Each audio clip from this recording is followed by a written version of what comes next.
UP की राजधानी लखनऊ में एक कार्यक्रम के दौरान उत्तर प्रदेश के उप मुख्यमंत्री केशव प्रसाद मौर्य ने समाजवादी पार्टी पर तीखा हमला बोला। केशव प्रसाद मौर्य ने कहा, समाजवादी पार्टी घटिया राजनीति करती है, उनकी सोच हमेशा दलित विरोधी रही है। समाजवादी पार्टी का इतिहास, जब श्री अखिलेश यादव जो इस समय समाजवादी पार्टी के अध्यक्ष हैं, मुख्यमंत्री थे, तो इन्होंने उन आतंकवादियों के ऊपर से मुकदमा वापस लिया था जिन्हें बाद में माननीय उच्च न्यायालय ने मना कर दिया और उस पे लंबे समय तक जब माननीय न्यायालय के समक्ष मुकदमा चला तो उसमें कई को फांसी और कई को उम्र कैद की सज़ा हुई। समाजवादी पार्टी आतंकवादियों की समर्थक पार्टी है। इनका जो ढोंग है वह उजागर हुआ है। हमको जो विंग कमांडर व्योमिका सिंह जी हैं और जो दूसरी प्रवक्ता कर्नल सोफिया कुरैशी जी हैं, उन दोनों के नेतृत्व पे एक तरह से महिला सशक्तिकरण का जो प्रधानमंत्री श्री नरेंद्र मोदी जी का प्रयास है, उस पर गर्व है। समाजवादी पार्टी ओछी राजनीति करती, घटिया राजनीति करती है। उसकी सोच सदा से दलित विरोधी रही है, सदा से आतंकवादी परस्त रही है, सदा से मुस्लिम तुष्टीकरण की राजनीति करने वाली रही है। लेकिन समाजवादी पार्टी का असली चेहरा देश की जनता के सामने, उत्तर प्रदेश की जनता के सामने आ चुका है। ये काम समाजवादी पार्टी की सरकार के समय होता था।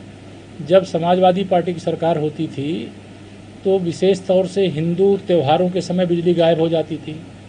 हिंदू धर्म यात्रा जो चलती थी, तीर्थ यात्रा जो चलती थी, चाहे वह कांवरियों की यात्रा हो, चाहे रामनवमी की यात्रा हो, चाहे दुर्गा नवरात्रि की पूजा का हो, ऐसे समय उसमें व्यवधान डालने का काम किया जाता था, चाहे होली हो चाहे दिवाली हो। लेकिन जिस प्रकार से खुलेआम समाजवादी पार्टी के समय में जो विशेष तौर से उत्तर प्रदेश दंगों की आग में झुलसा है, उस दंगे की आग में झुलसने का कारण समाजवादी पार्टी की मुस्लिम तुष्टीकरण की घटिया और घिनौनी हिंदू विरोधी राजनीति का परिणाम है। उप मुख्यमंत्री केशव मौर्य ने कांग्रेस पर भी हमला बोला। उन्होंने कांग्रेस सांसद पर ऑपरेशन सिंदूर की सफलता पर सवाल उठाने का आरोप लगाया। केशव प्रसाद मौर्य ने कहा कि कांग्रेस के मुखिया को ऑपरेशन सिंदूर संदेहास्पद लगता है। वो कहते हैं कि 3-4 जहाज वापस भेजे गए। इस देश की जनता को कांग्रेस पर ही संशय है, कांग्रेस के नेतृत्व पर संशय है। कांग्रेस को जब देश की सरकार का, चाहे वह बाद में स्वागत, देश की सेना का पहले स्वागत करना चाहिए। देश की सेना ने ये 1965 और 1971 और कारगिल विजय के बाद यह जो कह लीजिए कि एक साथ पाकिस्तान स्थित